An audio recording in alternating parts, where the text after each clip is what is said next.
Hello friends, welcome to learn with NITians. आज इस video lecture में हम एक नई सीरीज स्टार्ट करने वाले हैं जो कि होने वाली है tense in English grammar. Basically अब तक जो हम वीडियोस बना रहे थे इस चैनल पर वो काफी रैंडम वीडियोस थी, किसी भी ऑर्डर में नहीं थी। वो अलग अलग टॉपिक से रिलेटेड थी, बट ऐसी वीडियोस थी जिन पर जनरली बच्चों को थोड़ी सी डिफिकल्टी महसूस होती है या फिर कंफ्यूजन रहती है। अब हम एक प्रॉपर फुल फ्लैज सीरीज में वीडियो बनाने वाले हैं। पूरा का पूरा टेंस हम आने वाली कुछ वीडियोस के अंदर समझाएंगे। उस पर एक डेडिकेटेड प्लेलिस्ट भी बना देंगे, जिससे कि फायदे आपको दो होंगे। पहला फायदा तो ये कि आपको एक टॉपिक पर डिटेल्ड नॉलेज मिल जाएगी, इंफॉर्मेशन मिल जाएगी, जितनी भी तरह का कंटेंट है वो मिल जाएगा। और दूसरी चीज कि आपको डेडिकेटेड प्लेलिस्ट मिल जाएगी, तो उससे आप काफी इजीली एक्सेस कर पाएंगे वीडियोस को। आपको रैंडमली कुछ भी देखने की जरूरत नहीं पड़ेगी। उसमें आपके पास में सीधी सीधी ये चॉइस होगी कि आप जो कंटेंट देखना चाहते हैं उस पर डेडिकेटेड जो भी 5, 10, 15 वीडियो है वो आप देख सके। बहरहाल हम बात करते हैं टेंसेस की। देखिए टेंस क्या होता है। सबसे पहले तो मैं ये बताऊं कि पार्ट्स ऑफ स्पीच, यानी कि इंग्लिश ग्रामर की जो बेस है वो आपको समझना ही पड़ेगा अगर आप इंग्लिश बोलना सीखना चाहते हैं, अच्छी इंग्लिश लिखना सीखना चाहते हैं। बट जितना इंपॉर्टेंट पार्ट्स ऑफ स्पीच है उससे ही निकलकर एक टॉपिक आता है, या फिर जो इसके कंपोनेंट्स हैं वो इतने ही इंपॉर्टेंट हैं जितना पार्ट ऑफ स्पीच है, जो कि है टेंसेस। टेंस का बेसिक मतलब होता है काल से, समय से। अब देखिए समय अगर हम बांटना चाहें, किसी भी टॉपिक को अगर हम पढ़ते हैं तो उसको अगर छोटे छोटे पार्ट में डिवाइड कर दें, जितने छोटे पार्ट में उसको डिवाइड करेंगे, जितने छोटे पॉइंट्स में उसे डिवाइड करेंगे, उतना ही उस टॉपिक को समझना इजी हो जाता है। सबसे पहली बात करते हैं टेंस को हम कितने पार्ट में डिवाइड कर सकते हैं, काल समय को हम कितने तरीके से डिवाइड कर सकते हैं। देखिए सीधा सीधा एक थॉट ये आता है कि एक तो ऐसा समय जो कि बीत चुका है, जिसे हम पास्ट कह देते हैं। एक ऐसा समय जो कि वर्तमान में अभी चल रहा है, उसे हम कह देते हैं प्रेजेंट। और एक ऐसा समय जो कि आने वाला है, अभी तक आया नहीं है, उसे कहते हैं फ्यूचर। तो टेंस को बांटने के 3 तरीके तो ये हो गए कि पास्ट, प्रेजेंट और फ्यूचर। पर सिर्फ इन 3 डिविजन से हमारा काम चलेगा नहीं, हमें कुछ और डिविजन्स करने पड़ेंगे। इन 3 डिविजन्स के अंदर भी सब डिवीजन करने पड़ेंगे, जिससे कि हम टेंस को बहुत ही इजीली समझ पाए। देखिए इससे पहले तो मैं ये बताना चाहूंगा इन सबको पढ़ने से पहले कि टेंस में हम सेंटेंस फ्रेम करते हैं। सिंपल सेंटेंस की बात नहीं कर रहा हूं, वो तो एक बहुत ही बेसिक स्टेज हो गई। मैं ये मान के चलता हूं कि अब तक आपको बेसिक सेंटेंस फ्रेमिंग आती होगी। सेंटेंस कैसे? ऐसे सेंटेंस जिसमें कोई कार्य करते हुए बताया गया है।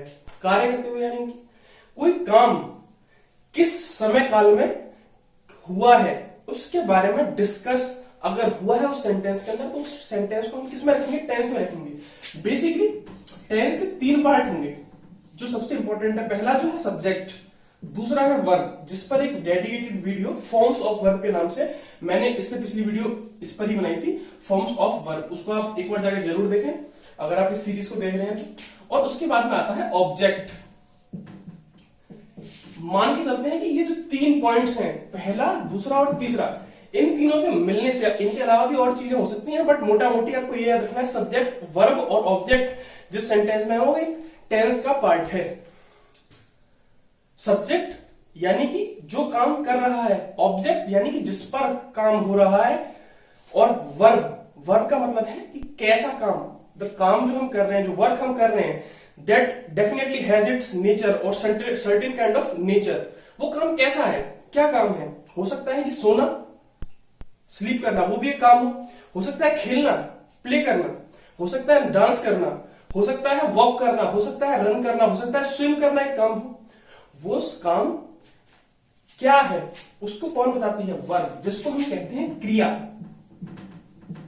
वर्ब सेंट्रलाइज्ड थॉट रहेगा जब हम टेंस को पढ़ेंगे, क्योंकि टेंस का वर्ब के साथ रिलेशन और वर्ब का टेंस के साथ रिलेशन ही हमें समझना है थ्रू आउट। क्यों वर्ब इतनी इंपॉर्टेंट है, इसके बारे में आपको जैसे जैसे हम टेंस पढ़ेंगे, इसे खोल के देखेंगे, इसके बारे में डिटेल में पढ़ेंगे, इसके पार्ट्स के बारे में पढ़ेंगे, तो आपको समझ में आता चला जाएगा। और मैं मानता हूं कि जब ये सीरीज कंप्लीट होगी तो आप इस हालत में जरूर होंगे कि आप हर एक टेंस को पहचान सकें, हिंदी से इंग्लिश में सेंटेंस फ्रेम कर सकें जो कि टेंस से रिलेटेड है। खैर, बात सब्जेक्ट की और ऑब्जेक्ट की कर ली हमने, वर्ब की कर ली। पर जैसा कि मैंने आपसे कहा था कि इन 3 डिविजन्स के अलावा भी हमें सब डिविजन्स करनी पड़ेंगी टेंस के अंदर। वो क्या है, मैंने यहां लिख रखी है, पहली, दूसरी, तीसरी, चौथी। इन 3 डिविजन्स के अंदर, हर एक के अंदर ये 4 डिवीजन भी होंगी। जैसे कि बात करेंगे पास्ट की, तो past indefinite, past continuous, past perfect continuous tense. इसी तरीके से प्रेजेंट, तो present indefinite, continuous, perfect continuous. इसी तरीके से फ्यूचर इंडेफिनिट, कॉन्टिन्यूअस, परफेक्ट और परफेक्ट कॉन्टिन्यूअस। देखिए पास्ट, प्रेजेंट और फ्यूचर को समझते समय तो हमें कोई दिक्कत नहीं आई थी, बट ये चीज हमें थोड़ी नई लग सकती है कि भाई इंडेफिनिट का मतलब क्या है, कॉन्टिन्यूअस का मतलब क्या है, परफेक्ट का मतलब क्या है और परफेक्ट कॉन्टिन्यूअस का मतलब क्या है। सबसे पहले बात करते हैं पहले नंबर के पॉइंट से, जो कि है इनडेफिनिट टेंस।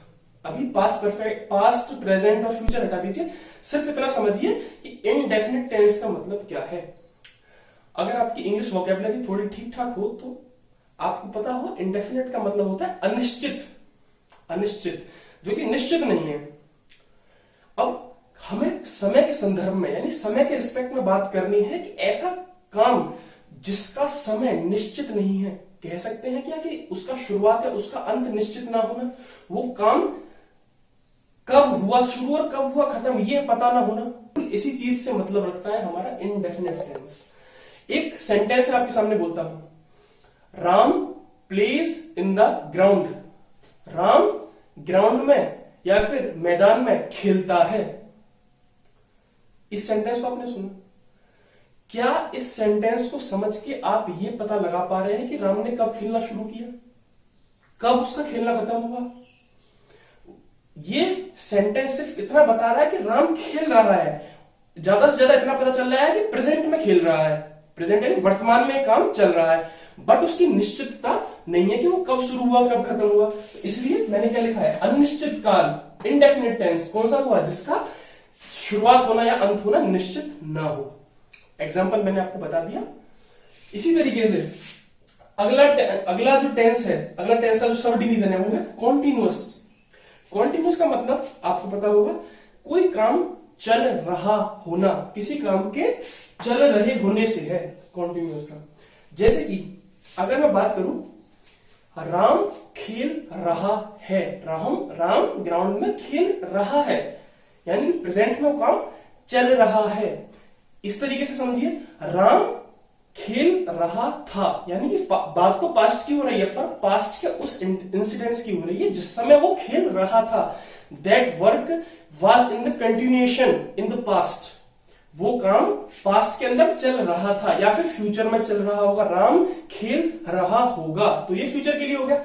मतलब कि मोटा मोटी इतना समझिए, कॉन्टिन्यूस का मतलब होगा कि काम अगर प्रोसेस में है, चल रहा है, या था या होगा, तो हम यूज करेंगे कॉन्टिन्यूस का। इनके बारे में डिटेल एक एक लेक्चर निकलेगा। अभी आप एक आइडिया ले लीजिए जिससे कि आपको आगे आने वाले लेक्चर्स में कोई दिक्कत ना आए, आपको इनका मीनिंग एटलीस्ट पता हो। परफेक्ट टेंस से मतलब क्या है?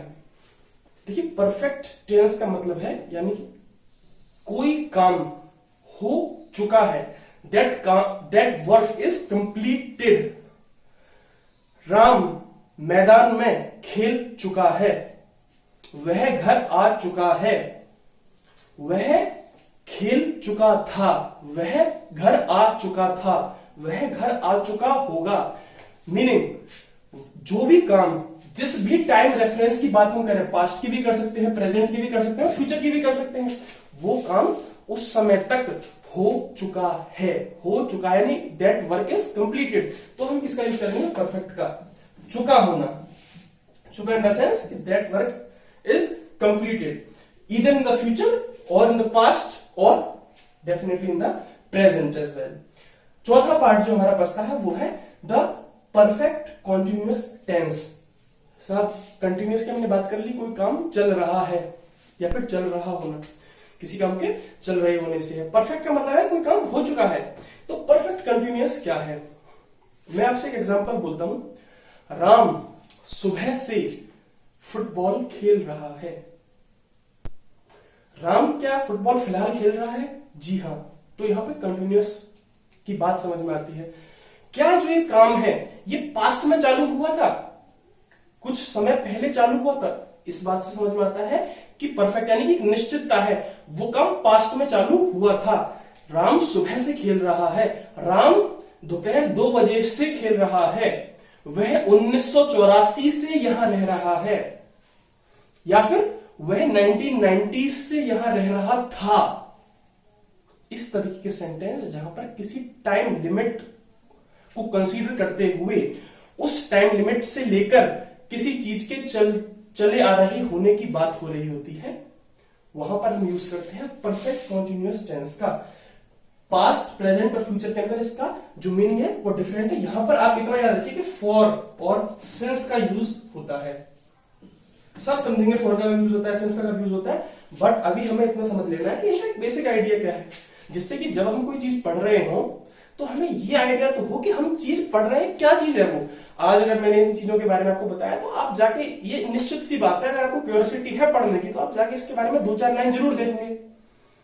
खैर, आशा करता हूं कि आपको आज जो मैंने पढ़ाया वो पसंद आया होगा। आगे आने वाले लेक्चर्स के अंदर हम पार्ट बाय पार्ट, यानी कि सबसे पहले पास्ट, प्रेजेंट और फ्यूचर तीनों के अंदर इन सब डिविजन्स को पढ़ेंगे।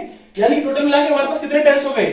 3 डिविजन्स और उनके अंदर 4 सब डिविजन्स, यानी 3 4 12, 12 टेंस हमें पढ़ने हैं। इतना तो आप मान के चलिए। इसके अलावा मैं कुछ स्पेशल केसेस भी लूंगा, 2-3 लेक्चर के अंदर स्पेशल केसेस लूंगा जहां पर फंसने वाले केसेस आते हैं।